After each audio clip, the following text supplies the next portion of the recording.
আপনার নাম? আমার নাম নন্দলাল মাঝি।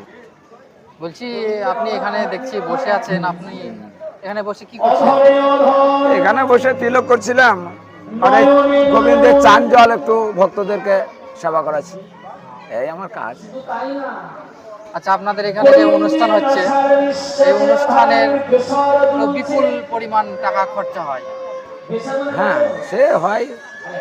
তা আপনাদের এই বিপুল পরিমাণ টাকার উৎস আমাদের ভিক্ষা, ভিক্ষা ছাড়া সম্ভব, আমাদের ভিক্ষাই সম্ভব। ভিক্ষাই সম্ভব। আচ্ছা, কোনো দান ধ্যান? দান ধ্যান আমরা দুহাত পাতি, অনেকে দুহাত ভরে দেয়। মানে যেটা দেয় হ্যাঁ, আপনারা যেটা সেটাই দেয় নেন? তাই। যা দেয় তাই নেন? হ্যাঁ, যা দেয় তাই নেওয়া হয়। আর গ্রামের লোকের কাছে বিশেষ একটা দাবি থাকে, গ্রামের মানুষের কাছে। গ্রামের মানুষ। কিন্তু ভিন গ্রামে পার্শ্ববর্তী এলাকায় যে সমস্ত গ্রাম আমরা ভিক্ষায় যাই, সেখানে দাবি দাবা কিছু থাকে না। তবে আমরা গ্রামের মানুষ, তো অনুষ্ঠানটা যদি আমাদের খুব সুন্দর হয় তাহলে আমাদেরই গর্ব। হ্যাঁ। সেই জন্য গ্রামের মানুষের কাছে একটু দাবি থাকে, আচ্ছা, যে যার মতো দেয়। আচ্ছা, আপনাদের গ্রামের মানুষের কাছে বললেন একটা দাবি থাকে, আপনাদের গ্রামের মানুষের কাছে দাবি দেওয়া বলতে কত টাকা দাবি থাকে? ওই খুব বেশি 300 টাকা। 300 টাকা পার ফ্যামিলি? 300 পার ফ্যামিলি 300। সবাই দেয় 300? সে প্রায়ই দিয়ে থাকে। মানে যে ধরেন অপারক সে তার মানে যতটুকু পারে ততটুকু দেয়, কিন্তু আপনাদের ধার্য থাকে 300 টাকা, মোটামুটি 300। আমি দেখছি অনেকে 500, 1000, 2000 এটাও দিয়ে থাকে। মানে ধার্যের বাইরেও দেয়? ধার্যের বাইরে, হ্যাঁ অবশ্যই। আমরা সর্বনিম্ন 300 ধরি, সর্বনিম্ন, কিন্তু দেখা যাচ্ছে অনেকে 2000, 3000, 5000 পর্যন্ত দিয়ে থাকে। দিচ্ছে, তো দিচ্ছে, অনেকে দিচ্ছে। এই যে আমরা দেখছি একটা কীর্তন গান হচ্ছে, কীর্তন গান পরিবেশন করছেন, এই কীর্তনের নাম কি? কীর্তনিয়া বাবাজি জগন্নাথ ঘোষ। জগন্নাথ। বাড়ি কোথায়? 24 পরগনা। কি গো? উত্তর 24 পরগনা, ধলতিকা, বসিরহাট। বসিরহাট, বসিরহাট, উত্তর 24 পরগনা, ধলতিকা। হ্যাঁ। আমি দেখছি, শুনছি, বেশ ভালো লাগছে গান। অনেকেই শুনছেন, বিভোর হয়ে গান শুনছেন। তাই এই গানে আপনার পারিশ্রমিক কত নেয়? মানে এই কীর্তনিয়া জগন্নাথ ঘোষ তিনি কত নিচ্ছেন? মোটামুটি পারিশ্রমিক বলা ভুল হবে, খোল প্রণামী হিসাবে 40 মতো ধরা আছে। 40,000 দুই রাত্রি, মানে 2 দিন, 2 আসর। মানে কালকে কালকে সন্ধ্যায় গোবিন্দের লীলা গান পরিবেশন করেছেন, আর আজকে করছেন 2 আসরে। আজকেই শেষ? হ্যাঁ, আজকেই অনুষ্ঠান শেষ আমাদের। আপনাদের এই অনুষ্ঠান কতদিন চলছে? অনুষ্ঠান চলছে 4 দিন ব্যাপী। 4 দিন ব্যাপী। হ্যাঁ, গত শুক্রবার গোবিন্দের অধিবাস আদি কার্য শুরু হয়েছিল। আজকে তার দধি মঙ্গল। এই কীর্তন শেষে আপনাদের মহাপ্রসাদ বিতরণ হবে নাকি? হ্যাঁ, এই তো রান্না বান্না চলছে। মোটামুটি কত লোকের আয়োজন করেছেন আপনারা? আয়োজন আমাদের মিনিমাম মোটামুটি 10 পর্যন্ত ধরা থাকে। এবার হতে হতে যত করতে হবে। এখানে এসবের নির্দিষ্ট কিছু মাপা থাকে না। নির্দিষ্ট মাপ? হ্যাঁ, মোটামুটি 10,000-এর মতো আয়োজন করেছেন। তারপরে 10,000 তো করেই থাকি। এবার ভক্ত সমাগম হলে আমাদের রান্নাও চলবে, ভক্ত সেবাও চলবে। মানে যতক্ষণ ভক্ত ততক্ষণ আপনারা রান্না চালিয়ে যাবেন। আমাদের গোবিন্দের প্রসাদ আছে বা রান্নাবার চলবে। যে এই প্রসাদ ফুরিয়ে গেছে আর নাই, সেরকম মানে সেরকম হবে না। ঘটনাটা 10টা পর্যন্ত প্রসাদ পাওয়া যায়। বলছি যে আপনাদের এই কীর্তন গান শেষে প্রসাদ বিতরণ হবে, তা আনুমানিক টাইম কটা, মানে কটা থেকে আপনারা প্রসাদটা বিতরণ করবেন? মোটামুটি মোটামুটি একের পরে হবে না, আগে হতেও পারে, পরে হবে না। তো দেখো বন্ধুরা, আমরা কিন্তু সাক্ষাৎকার নিলাম এবং দেখো পেছনে কিন্তু সবাই এখানে সহযোগিতা করছে এই কালীতলায়। তো কালীতলায় আমরা প্রত্যেক গ্রামবাসীকে বা আমাদের গ্রামের সমস্ত দর্শকদেরকে জানাতে চাই যে যদি কিছু করে চাঁদা দিয়ে তোমরা ভাবো এখানে আসবো না, তাহলে কিন্তু এই অনুষ্ঠানটি সফল হবে না। তুমি না আসলেও কিন্তু হয়ে যাবে, কিন্তু প্রতিটা বাড়ির লোকই যদি এটাই ভাবো তাহলে কিন্তু এই অনুষ্ঠানটা সফল হবে না। তাই তোমাদেরকে সকলকে অনুরোধ যে এখানে আসো এবং এই অনুষ্ঠানটিকে সঠিকভাবে পরিচালনা করো। তো আপনার সঙ্গে কথা বলে অনেক ভালো লাগলো, আপনাকে অসংখ্য অসংখ্য ধন্যবাদ। জয় জয় হৃদয় গৌর হরি বল। সকলকে অনেক হরে কৃষ্ণ।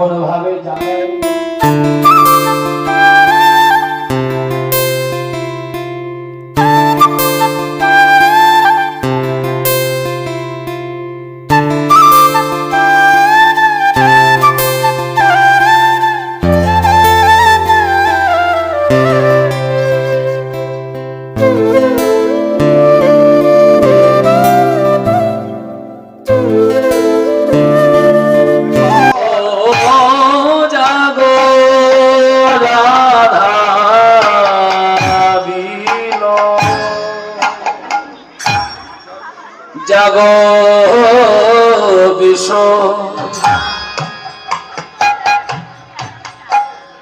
ভানুনন্দিনী,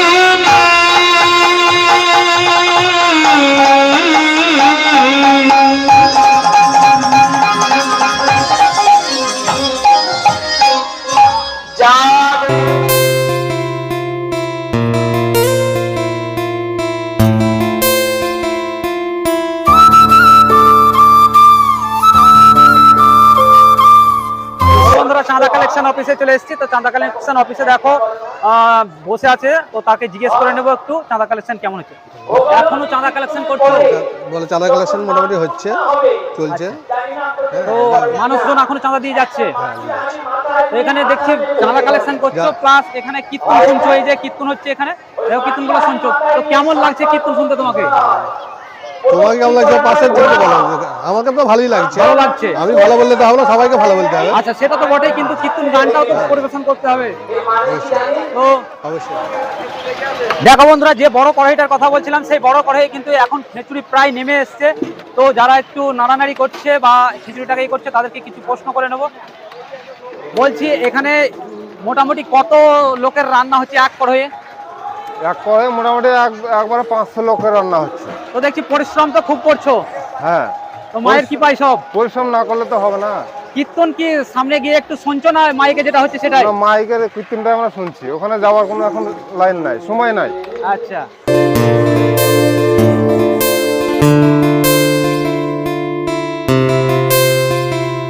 তো দেখো বন্ধুরা, এখানে কিন্তু যে রান্না বান্না চলছে সমস্ত কিছু দেখানোর চেষ্টা করছি তোমাদেরকে।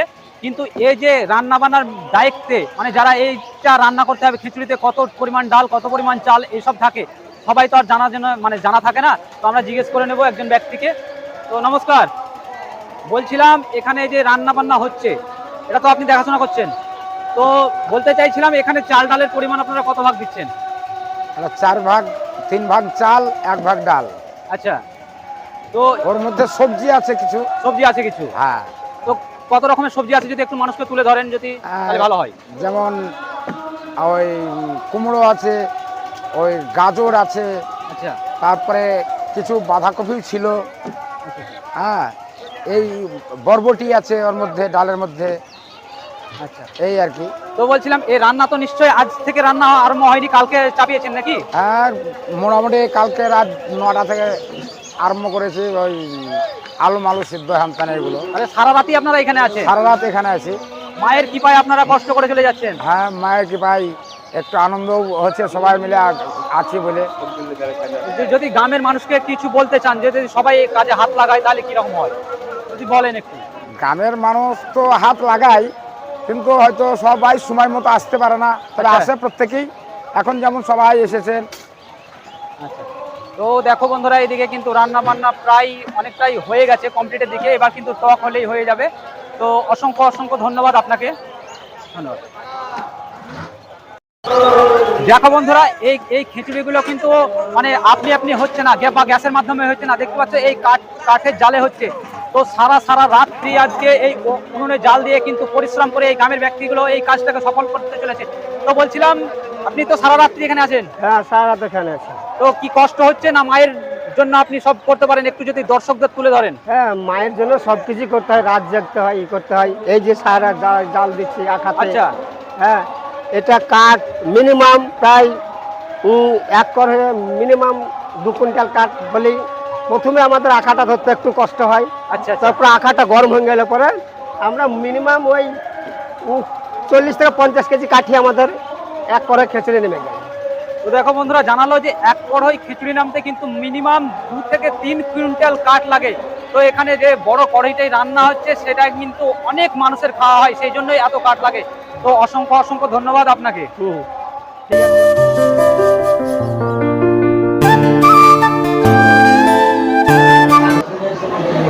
তো দেখো বন্ধুরা, এখানেই কিন্তু সকাল থেকে মানে আজকে 4 দিন ধরে কিন্তু কীর্তন গান চললো, খাওয়া চলছে। আমরা আমাদের ঠাকুর মশাইকে পেয়ে গেছি। ঠাকুর মশাইকে জিজ্ঞেস করে নেবো যে ঠাকুর মশাইকে কেমন লাগে এখানে এসে, এখানে গ্রামের ব্যবহার। তো অবশ্য গ্রামের ব্যবহার কেমন ঠাকুর মশাই কিন্তু এই গ্রামের বেশটা করে গেছে। ভালোই অনুষ্ঠান আমাদের প্রতি বছর আমাদের প্রত্যেক বছরই এরকম অনুষ্ঠান হয়। তাতে প্রচুর লোক এখানে সমাগম হয় এবং কীর্তন গান এখানে পরিবেশন করা হয়। 4 থেকে 5 আসর হয় এবং বহু ভক্তের সমাগম, যারা এখানে এসে মহাপ্রসাদ গ্রহণ করেন। আর আপনার এখানে আমাদের মায়ের 12 মাসি পুজো হয় এবং অনেক কিছু এখানে দুরারোগ্যবাদী ভালো হয় মাকে ডাকলে। এই তাছাড়া মায়ের বলিদানও আছে, সবই আছে, এগুলো আছে। এগুলো কীর্তন মহোৎসব সময় বন্ধ থাকে, কারণ হরিনাম চলেতে বন্ধ থাকে। আমরা এটা ভিক্ষার উপরই গোটা অনুষ্ঠানটা আমরা নির্ভর করে। তাছাড়া আমরা একটা ওই ভিক্ষার পয়সা থেকে মায়ের মন্দির করেছি, একটু হরিবাসর করেছি এবং স্টোর রুম একটা করেছি, একটা গেট তৈরি করেছি ভক্তদের সারাতে এবং ভক্তদের সাহায্যতে। তার জন্য আমরা এই অনুষ্ঠানটা করতে সহযোগিতা পাওয়ার ফলেই এত বড় অনুষ্ঠান আমরা করতে পারি। এখানে যদি তুলে ধরেন একটু, ভক্ত মানে কত দূর থেকে আসে মোটামুটি যদি একটু বলেন? আমাদের ভক্ত মোটামুটি এখান থেকে বীরভূমে শেষ মানে ওই আপনার বালসা পর্যন্ত থেকে আরম্ভ করে পাটনা, পুড্ডা, কয়ম্বা, মিল্কিডাঙ্গা, চাঁদপাড়া, হাসন, তারপরে এধারে জয়পুর, শেরপুর, ইন্দ্রান, সিউড়ি, রামপুরহাট, তারপরে আপনার তারাপীঠ, পদ্মপুর, এইসব জায়গা থেকে আমাদের ভক্ত এখানে আসেন এবং তারা বিভিন্ন সমস্যার জন্য এখানে আসেন এবং তাদের সফল হয়। তো এই মন্দিরে আপনারা কতজন ঠাকুর মশাই নিযুক্ত আছেন যদি একটু তুলে ধরেন? আমরা মোটামুটি এখানে মেন 2টি তরফ, তারপরে আমার বাবা একটাই ছেলে, আমাদের একটাই 6 মাস আমাদের মালিক, আর 6 মাস অন্য সড়ক আছে, তারা 6 মাস চালান। 1 তারিখ থেকে 15 তারিখ আমি এখানে পুজো করি, 16 তারিখ থেকে অন্য শরিক একজন পুজো করে। এই হচ্ছে এখানকার ব্যাপার।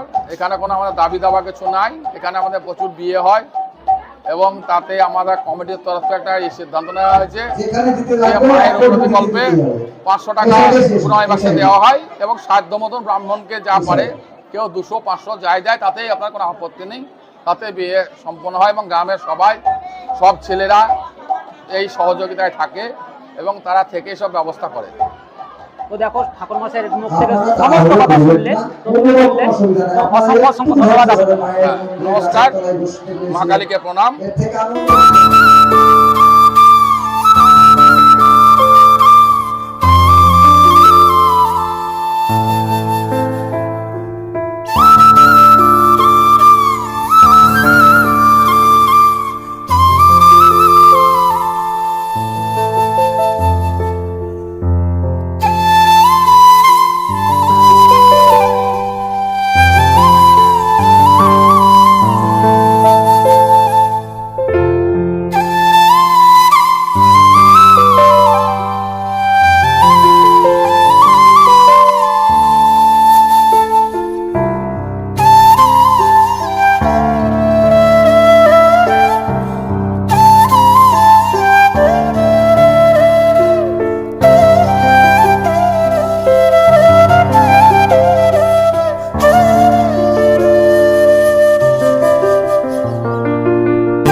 কেশব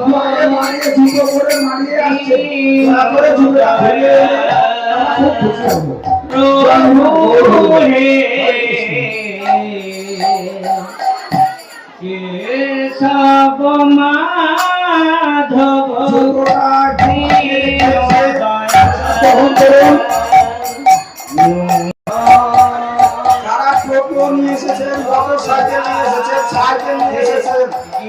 আমাদের পূর্বে যেতে পথে যে মোটরসাইকেল অসুবিধা হচ্ছে ভক্তদেরকে অনুরোধ করছি মায়ের মন্দিরের পশ্চিম প্রান্তে চলে আসুন। তো দেখো বন্ধুরা, এদিকে পরিবেশনের কাজ চলছে। তো কাকা এখানে পরিবেশনের দায়িত্ব আছে, তো ওনার কাছে জেনে নেবো যে পরিবেশনের কোনো অসুবিধা হচ্ছে বা কিছু সবকিছু ঠিকঠাক চলছে নাকি। তো কেমন পরিবেশন করছো? জয় গুরু, নমস্কার। আচ্ছা, জয় জয় নিতাই গৌর হরিবোল। আমাদের দীর্ঘদিন থেকে এটা চলে আসছে, আজকে তার শেষ রজনী। প্রসাদ বিতরণের সময় চলছে এখন। অনেক মানুষ খাওয়া দাওয়া করছে, কোনো অসুবিধা এখনো পর্যন্ত নাই। আমাদের কর্মীরা ঠিকঠাক মতো কাজ করছে, পুরোদমে কাজ চলছে এখন আমাদের রান্নাবান্নার। এবং অনেক অনেক জায়গা থেকে ভক্ত এসেছে এখানে। আমাদের মায়ের মন্দিরে অনেক ভক্ত আসে, প্রতি বছরই আমাদের এই অনুষ্ঠানটা চলে। তাতে করে কোনো অসুবিধা হয় না, বেশ চলে যায় সুন্দরভাবে। সবাই আমাদেরকে সাহায্য করে, গোটা গ্রামবাসী এসে সাহায্য করে। তো আমরা বহু দূরের ভক্তের মুখে এই পদমকান্দি কালীতলার নাম শুনেছি। এই কালীতলা হিসাবে কিন্তু আমাদের পদমকান্দিকে চিনে। তো একটু যদি তুলে ধরো কালীতলার একটু কিছু। এটা তো অনেক দিনকার আগেকার ঘটনা, আমরা ছোট বয়সে অতটা কিছু বলতে পারবো না। আমাদের থেকে যারা বাবা বয়সী, কাকা বয়সী, ওদের কাছে জানলে ঘটনাটা পুরোপুরি পাওয়া যায়। আচ্ছা, তো ওদের কাছে জেনেছিলাম, মানে বলতে চাইছিলাম কি কালীতলায় কত মানে ভক্তরা কিরকম সমাগম হয় ভক্তদের? প্রচুর সমাগম হয়, প্রচুর সমাগম হয়। মোটামুটি আমাদের এইখানে বছরে এই যে আজকে লোকজনের সংখ্যা মোটামুটি প্রায় 14 থেকে 15 হাজারের কাছাকাছি হবে। আচ্ছা, এবং প্রতি বছরই এইরকম কম বেশি হয়। 12-14 হাজার মানুষের এখানে সেবা শান্তি করা যায়। তো আমরা চাইছি প্রতি বছরে এরকম ভাবে অনুষ্ঠান হোক, এরকম ভাবে না, এর থেকে যদি বড় আরো হয় সেটাও আমরা তুলে ধরার চেষ্টা করবো। অবশ্যই, অবশ্যই। তো কাকাকে অসংখ্য অসংখ্য ধন্যবাদ। জয় গুরু, নমস্কার। জয় গুরু। জয় গুরু। তো বন্ধুরা দেখো, এদিকে কিন্তু কর্মীরা সকলে সহযোগিতায় হাত বাড়িয়ে দিয়েছে। কত মানুষের ভিড় দেখতে পাচ্ছ এই দিকটায়। তো এই দিকটায় দেখো কর্মীরা কিন্তু সমস্ত রকম সহযোগিতার মধ্যে চলছে এবং গ্রামের মানুষ ভেঙে পড়েছে অঢল। আমাদের গ্রাম থেকে নয়, প্রতিটা গ্রাম থেকে এসছে মানুষ, এখানে বহুত দূর দূরান্ত থেকে এসেছে। আপনাদেরকে সেটা দেখানোর চেষ্টা করছি। এই দিকটায় কিন্তু দেখো খিচুড়ি এখনো দেওয়া চলছে, অনেক ভক্ত এখনো আসছে, এটাই বলছি। দেখো বন্ধুরা, এই দিকটায় দেখো কত মানুষ খাওয়া যাওয়া করছে। এখনো প্রচুর লোক বাইরে আছে, মেলাতলা দিয়ে আছে, সেটাও তোমাদেরকে তুলে ধরবো। মানুষ কিন্তু নিজের নিজের কাজে ব্যস্ত। তো দেখতে থাকো বন্ধুরা। প্রসাদ খেলে কেমন লাগলো কে বলো? খুবই ভালো। এখন কোথায় যাবে? মেলাটা ঘুরবে। ওকে।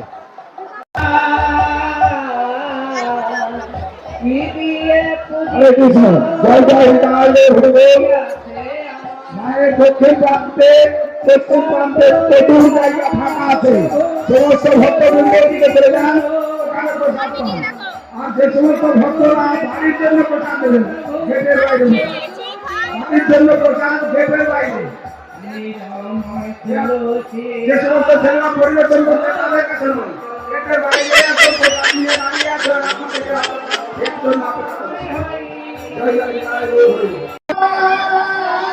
তো দেখো পদমকান্দি কালীতলার মেলায় মাইক সেট এনাদের থাকে। তো প্রতি বছর ইনাদের কিন্তু দায়িত্ব সঠিকভাবে পালন করে এবং মাইক সেট খুব ভালো চলে। তো জয়পুরের সাউন্ড সেট, তো খুবই সাউন্ড সেট, এই সাউন্ড সেটের সাথে তোমরা যোগাযোগ করতে পারো। তো পদমকান্দিতে ইনারা প্রতি বছর আসে, ইনাদের সাউন্ড সেট। তো রাজেনের মাধ্যমে আছে রাজেন দাদু, রাজেন দাদুর সাথে কিছু কথা বলে নেবো। তো ছেলেটা লজ্জা করলো, অসুবিধা নেই, তো রাজেনের সাথে কথা বলে নেবো। আপনার আপনাকে মায়ের মন্দিরে অপেক্ষা করছে, আপনি আসেন, আমি যাব না।